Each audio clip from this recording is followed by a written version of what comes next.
Hello and welcome back to Marvel Puzzle Quest with me, P.I. McLeod, on day 3813. Happy Easter to everyone who's celebrating, and if you're not, well, I don't know, happy Sunday. I'm sitting here at home on an Easter afternoon with not too much to do for a couple more hours, so let's get this in. We got to show Aunt May what this is all about, right? Oh.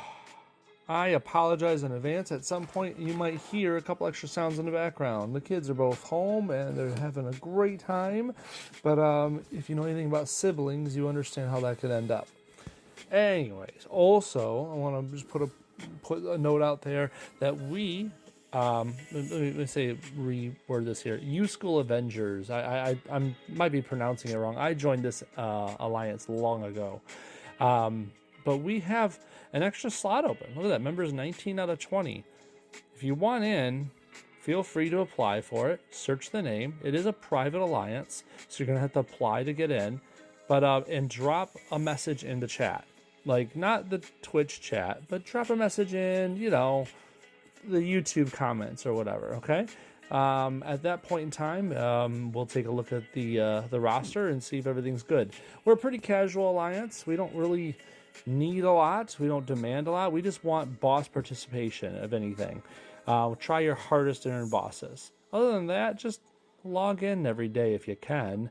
You don't have to, but if you don't log in for, let's say, like 8 to 10 days, we kind of need someone who's a little more consistent. But that's about it. We're not strict. We're pretty casual, but we've been around for, 10 years, and going on longer. Anywho, let's get to it. What are we here for today? Obviously the Golden Oldie, or Aunt May, or the Golden Gauntlet, however you want to call it.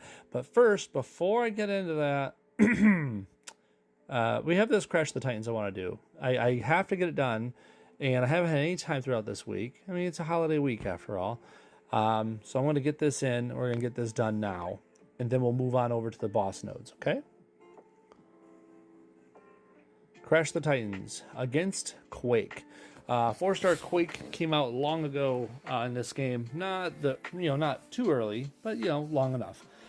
When Quake came out in Puzzle Quest, she was known for having this team damage mitigation property. Her yellow being one of the only abilities in the game at the time that would actually mitigate team damage coming in. It took a long time before we got anyone else that would do something like that, like Electro. She was basically one of a kind for that purpose. She was a nice defensive person to sit behind if you knew team damage was going to be a constant throughout the battle. Her green does team damage as well, which is always nice, and a lot of board shake. And that board shake was decent. Unfortunately, it always ends up leaving the board not matchable. Does that make sense? Think about it in this perspective. God Emperor Doom, or GED as people like to call him, the 5-star Dr. Doom, his yellow board shake heals a team, and it has a chance of actually shaking the board and leaving matches to cascade. But Quakes will never do that. Quakes always shakes the board in a way that it leaves the board without matches. So it's kind of weird how that happens, but I don't know why they programmed it that way, but that's just how it is.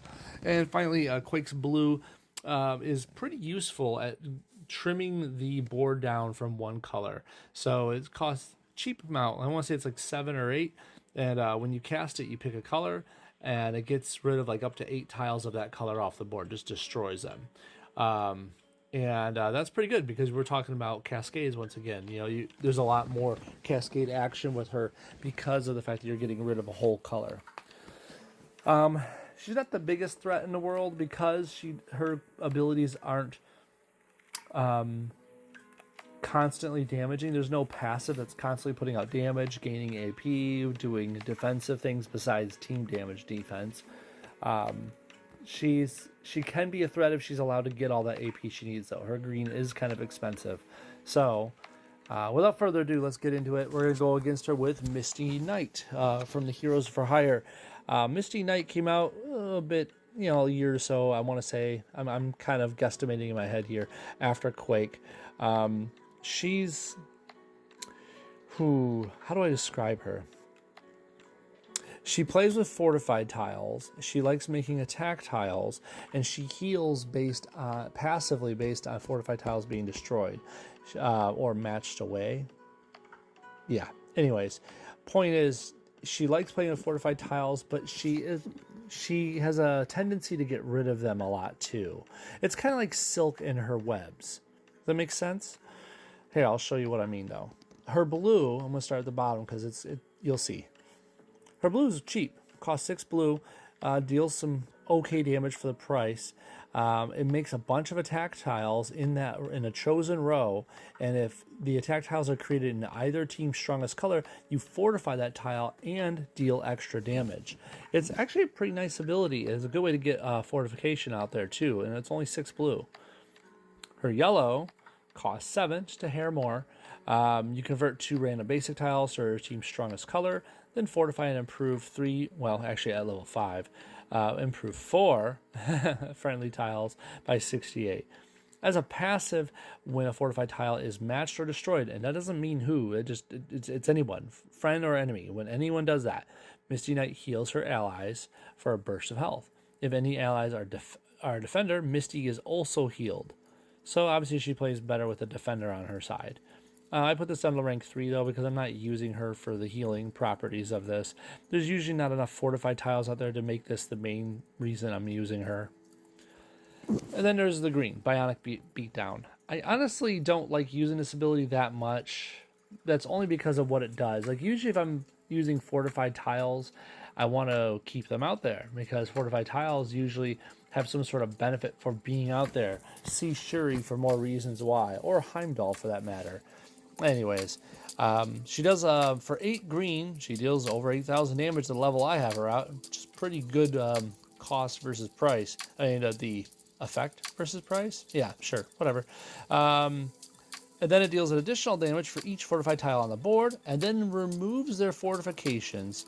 Removing enemy fortifications first only does it up to 5 tiles, though. Now, if we're being honest, it's very easy to get 5 fortified tiles with this character on the board. You saw what that blue ability does. You'll be removing your fortifications in no time. Now, when it says remove, it doesn't say destroy or matched. In other words, you're not getting the healing for this. It's just pure damage. It's good for the damage portion. It just sucks that you're losing your fortifications, because if you were relying on those fortifications for, like, say, Shuri's passive, you've probably just lost it. Anyways, that's Misty Knight in a nutshell. She likes putting out fortified tiles. She also likes removing them for some sort of healing buff, or just for her green to power it for more damage. But let's see what we can do with her. In a one-on-one basis, which means animation's on. I almost forget that every time. Here we go. One-on-one, Misty Knight versus Quake. Okay, so we're gonna want blues sooner than later. What, this one? Maybe that one. Oh, there's our blues. We're already set. So greens is the both characters' favorite color is green. So we have to aim for the row with the most greens, which would be this one. See, fortified the green ones because that's the favorite color. I don't want them ruining my attack tiles. Not that I need the attack tiles to win, but let's just put it this way. Any extra damage I can put out there, I want to keep. She's going to do a match 4 of purple, but we don't really care because she doesn't use purple. So that's a good thing. Take that off the board for us, please. That black isn't needed. I'll take this yellow. That'll move the blacks out of the way. There you go. No match 4 black for her. So I'll match that, and I'll get a little... Oh, it does, so I don't need the healing right now. Oh, that's right. She doesn't heal herself because she's not she doesn't have a defender ally out there. That's right. My bad. Forgot all about that for a second there. So she only heals her friends, but she would heal herself if there was a defender out there. Should I get the greens more or the... I feel like if I don't take the greens, she will.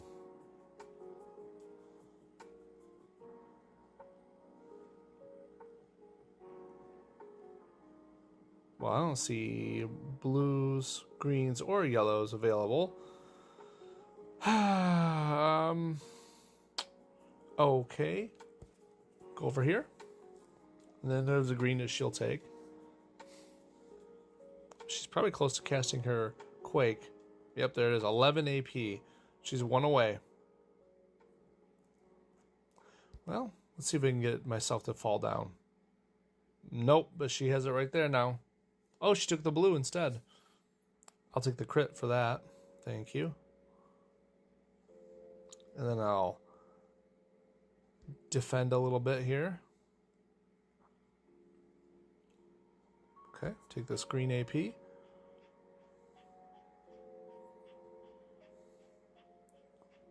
She destroyed the blues for some reason. You think she would keep those around. And we're going to do our bionic beatdown now. Boom. There you go.